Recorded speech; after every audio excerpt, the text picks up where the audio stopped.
unto Cain, where is Abel thy brother? And he said, I know not.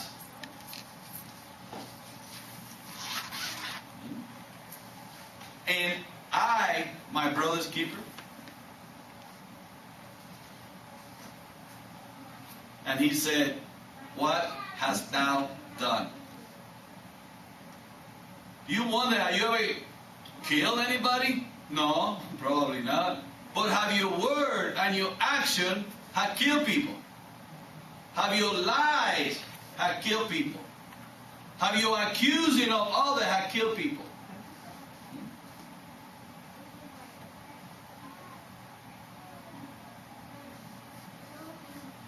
Think about that. Have your pointing of the finger have killed others? What happened to your brother? What happened to your sister? How often we are offended with people and right away we get edgy? Or we get defensive. And when we turn around, the first thing it is, we start saying negative things or cursing people on the back. Or saying one thing and doing another behind the back.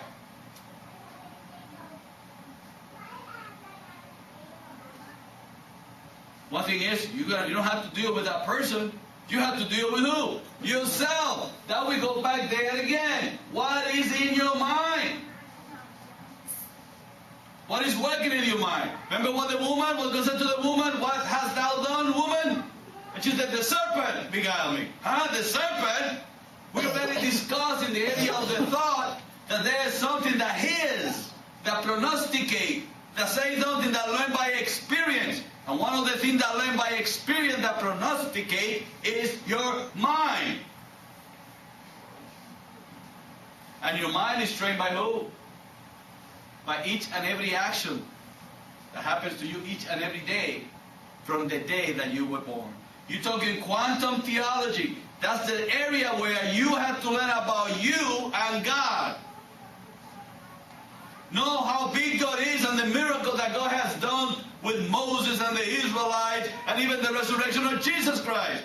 No, now that is a big thing. Now we're talking about the little thing. We're talking about the minute thing. We're talking to the one. That one is you. You want the power of Christ? Then you need to start working on you. You. Because the Bible says clearly that it is no longer I who live, but Christ that lives in me. So when you start to looking at the quantum of yourself, it's like quantum theology has done to the Bible what quantum mechanics did to the law of relativity. Yes. Quantum mechanics went to the minute side of matter, to the area of molecules, to the area of atoms, to the nuclei, to the protons and the neutrons, and then beyond that to the quarks. And then now to the latest theory called the string theory, or the superstring theory. The M theory, of superstring, which declare that there are multiple universes, could be. Membranes, they call it. That maybe the product of this universe was a collision between the universe, or a membrane. And voila, there's the universe that we live in today.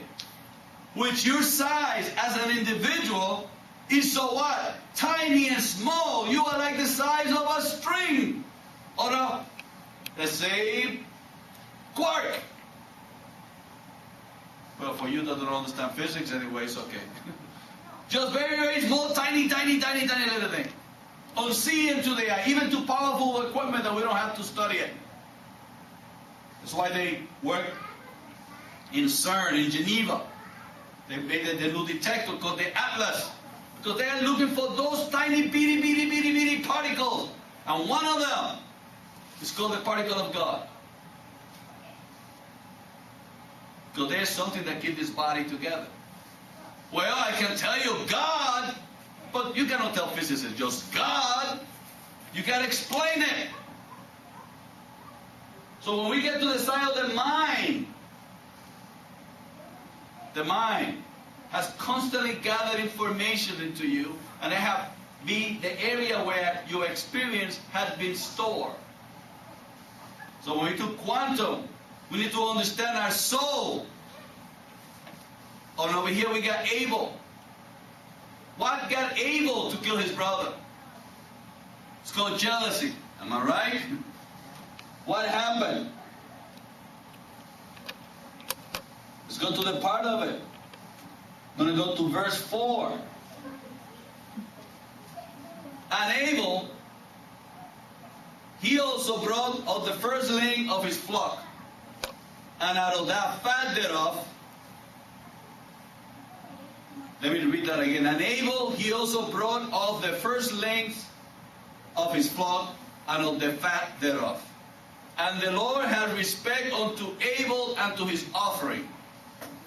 But unto Cain and to his offering he had no respect. And Cain was very rough, and his countenance fell. And look at the communication that happened here. And the Lord said unto Cain, not unto Abel. God can see your actions. We cannot hide from God. You can hide from everyone in the world except God. God is everywhere. The information, the power, the innate, the spirit, whatever, the energy, the consciousness, whatever you call it, is everywhere. And he said this unto Cain, why art thou wroth? And his countenance fell. And the Lord said unto Cain, again, why art thou wroth? And why is thy countenance fallen? If thou dost well, listen to this. Take this with you. If you do well, shall not thou be accepted? If you doing what is right, shall not you be accepted? If you are doing things right, you should be accepted. Did he talk to Abel? No. Abel was what? Accepted. But what was wrong with Cain?